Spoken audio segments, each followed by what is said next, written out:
All right, here we go. Matt Hoffa, welcome back to Vlad TV. I'm back, baby. And you got the symbol for you. That's facts. For everybody that thought that it was fake.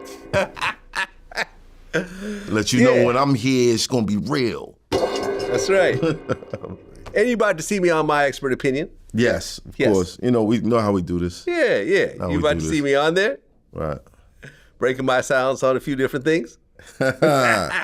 All right, let's get into it. We got a lot of stuff to talk about, but you know where we're starting. Take that.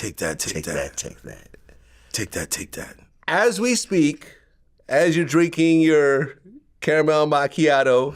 It's not a macchiato, man. Or whatever the hell you're drinking. Diddy is sitting in a jail cell. Yeah. Apparently not eating. That's what they're saying. That he's not eating. He's not eating. They're not sure why. I don't know whether he's stressed out or maybe the food is moldy. I guess like the way it's laid out where he is, which is like in isolation, by the time the food gets to that section, it's sort of like the last of the food. You see, so he's not getting like the new food. He's getting kind of the old food at the end. They're saying a lot of times it's moldy and cold and just not used to the 5-star restaurants he's usually, used to. I mean, if I was him, I wouldn't eat shit either, bro. Yeah, but you'll die. That's what happens if you don't eat. Yeah, but, you might die either way. You know what I'm saying? Yeah, you will probably have more of a chance of surviving if you actually eat. Listen, I've been locked up in those jail cells, in Brooklyn out there. I feel them. Yeah, but somebody with extreme power does not have a hard-on for your destruction right now. And it seems like someone with a lot of power has a hard-on for this nigga's destruction. So I wouldn't trust it either. Look, I wouldn't trust it either, man. We would like to say, when you go to the courts, and they have the blind justice on there, the statue. Yeah. And she's got the scales and she doesn't know which way they're going to go because she's blind. She's only looking for the truth. That is not how the legal system works. No, it's definitely not. It's definitely not.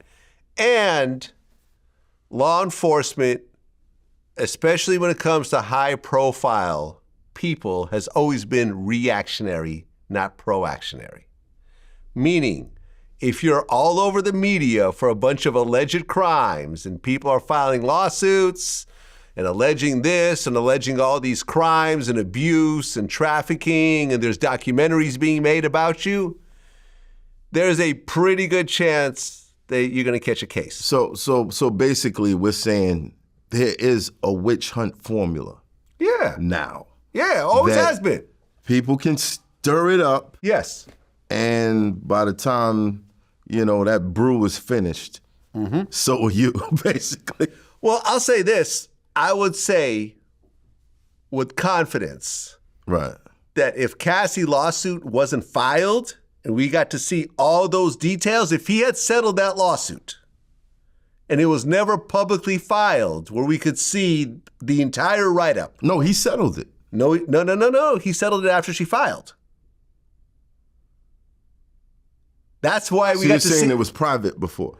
Well, yeah. She was approached. Oh, sorry. Be careful on this. Yes. Yeah. No. I know exactly how this works. Her lawyers approached him and said, "We're going to file, or we're going to write a book. Pay us off, and we won't file." Right. They couldn't come up with a number, or maybe he just said, "I'm not doing it." Period. So then she filed, and then he settled. But he settled after the lawsuit was actually submitted to the courts, which is why we could look at the lawsuit. So, for example, if you look at my Roger Bonds interview, I go down the lawsuit page by page. Right. Wow. And we talk about every incident. A lot of those incidents, he was either there or he knew about it. Right. But the lawsuit, that's when you find out about the Kid Cudi, car getting blown up. That's when you find out about all the beatings. That's when you find out about all the drugs and the freak-offs and everything else like that. I never heard the term freak-off until that lawsuit got filed. Really? Not with him. Oh. Specifically. I mean, yeah, I've heard in general freak-off, but now he is the king of freak-offs. It's crazy. Yeah. I don't know if he's the king. There's still Still a guy that hung himself that probably holds that title, bro. Oh, Jeffrey Epstein. Yeah. Yeah, I mean, they're saying that Diddy's on suicide watch. His lawyer's saying that's not true. But I think that anyone that's that high profile, that rich, after Epstein killed himself and no one knew what happened, Right. I think everyone's just automatically on suicide watch. It's just like a check off, as soon as they get there. Yeah. It's kind of crazy.